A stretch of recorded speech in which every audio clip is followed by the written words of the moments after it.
Walden, A Vida nos Bosques, de Henry David Thoreau. uma produção Reserva Cognitiva.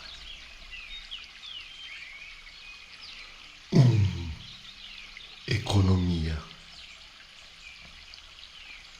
Alguns de vocês, todos sabemos, são pobres. Têm uma vida difícil. Às vezes, como se diz, lutam para conseguir respirar.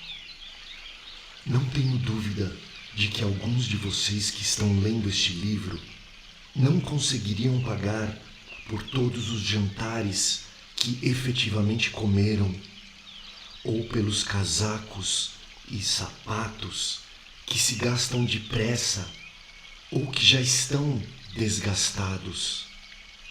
E chegaram a esta página para gastar o tempo emprestado ou roubado, tirando aos seus credores 1 hora.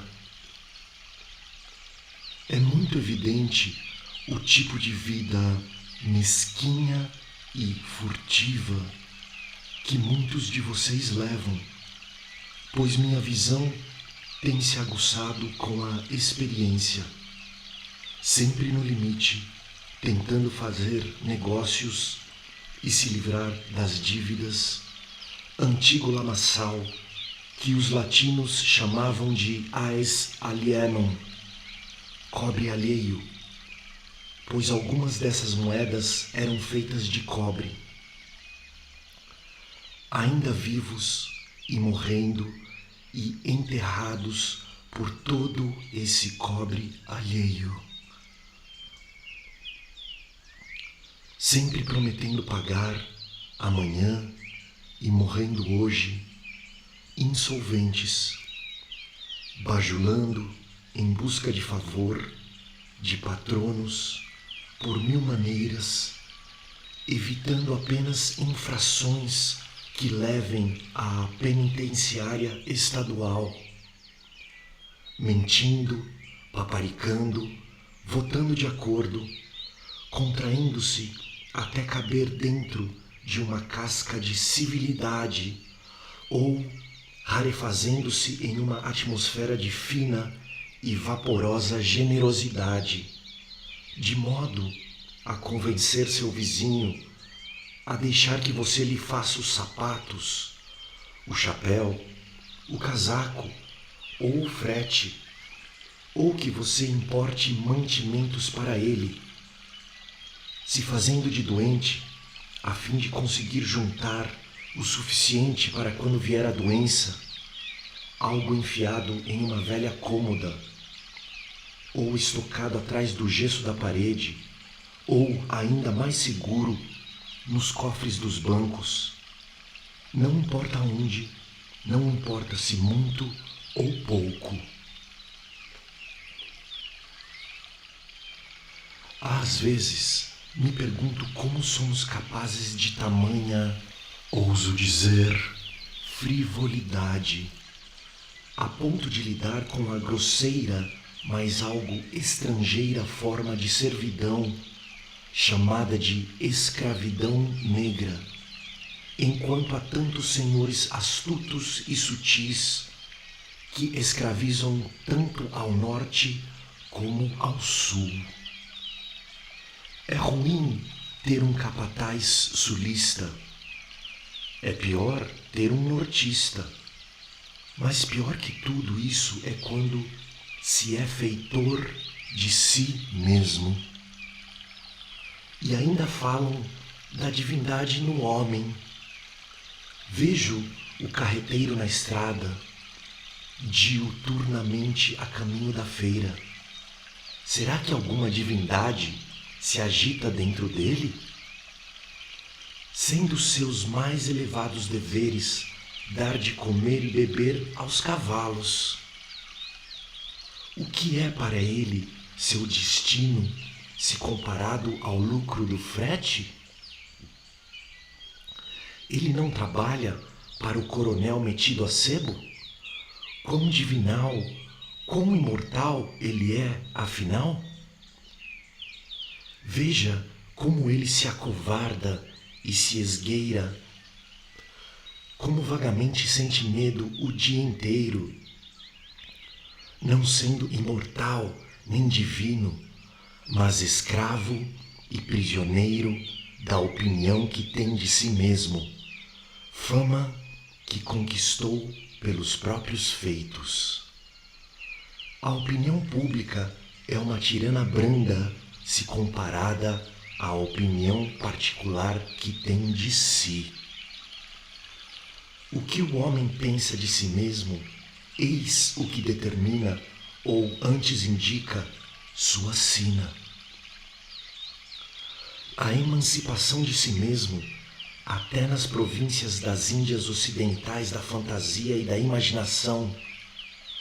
Quem será o Wilberforce de lá para fazer que aconteça?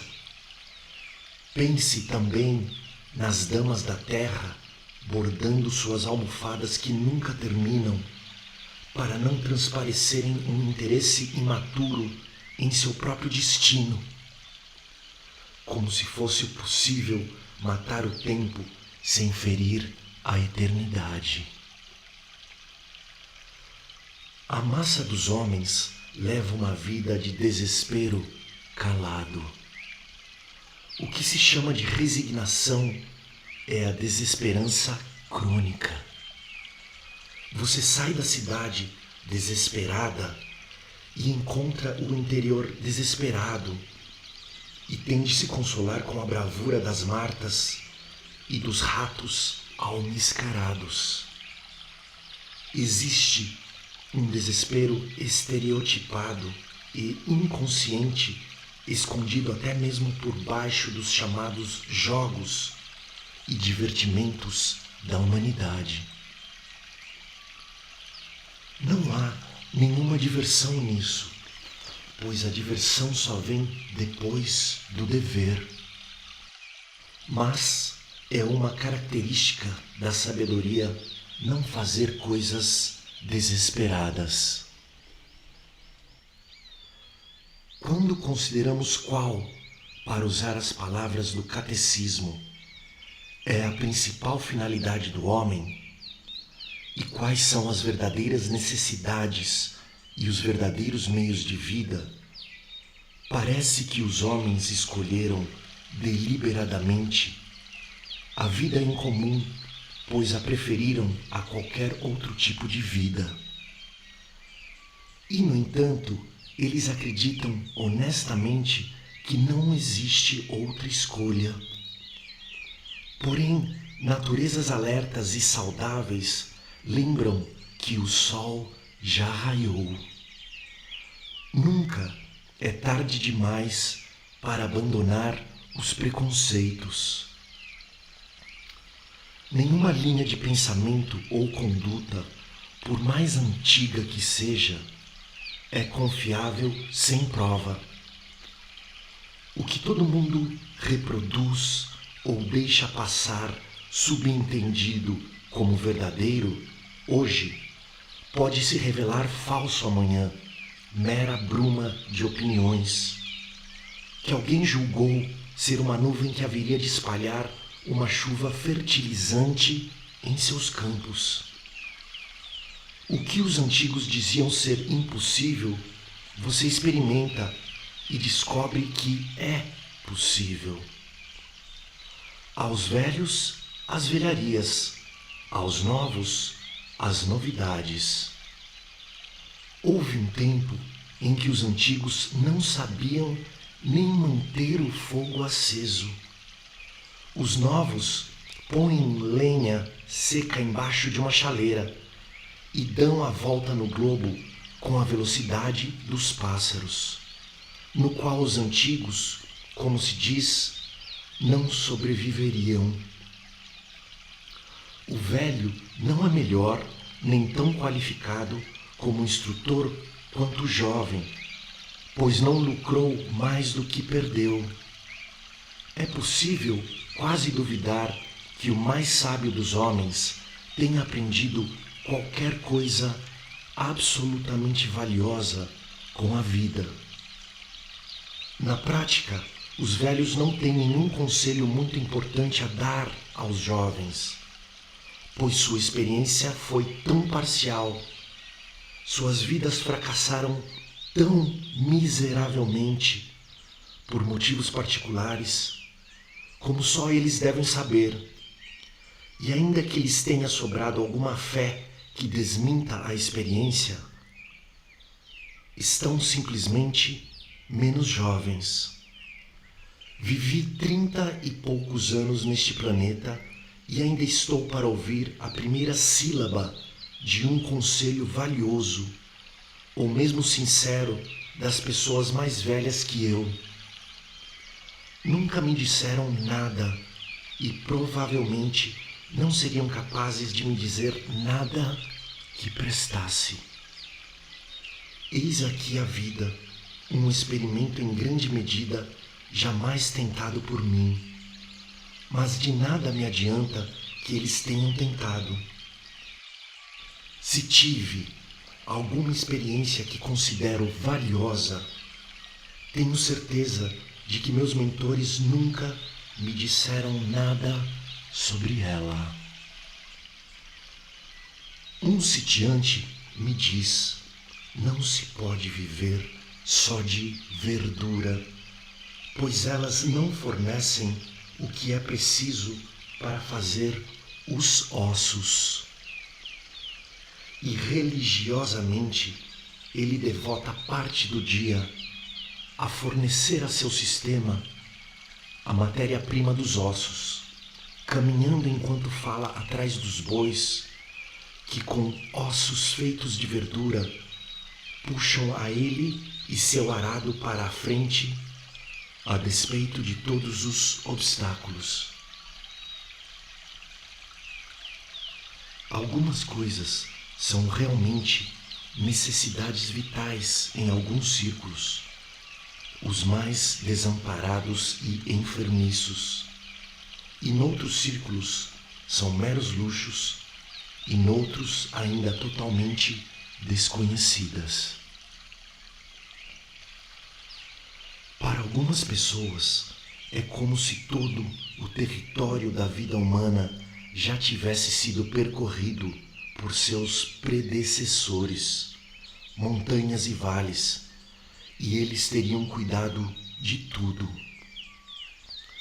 Segundo Evelyn, o sábio Solon prescreveu regras até para as distâncias entre as árvores. E os pretores romanos decidiram a frequência com que se podia ir ao vizinho colher frutos caídos no terreno dele e quantos ficavam para o vizinho. Hipócrates chegou até a deixar instruções sobre como devíamos cortar as unhas, a saber, rente à ponta dos dedos, nem mais curtas, nem mais compridas. Sem dúvida, o próprio tédio e o ennui, que supostamente exaurem a variedade e as alegrias da vida, são antigos como Adão.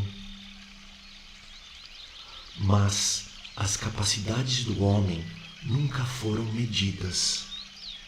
Nem nos cabe julgar o que ele é capaz de fazer por qualquer precedente, de tão pouco que já foi tentado.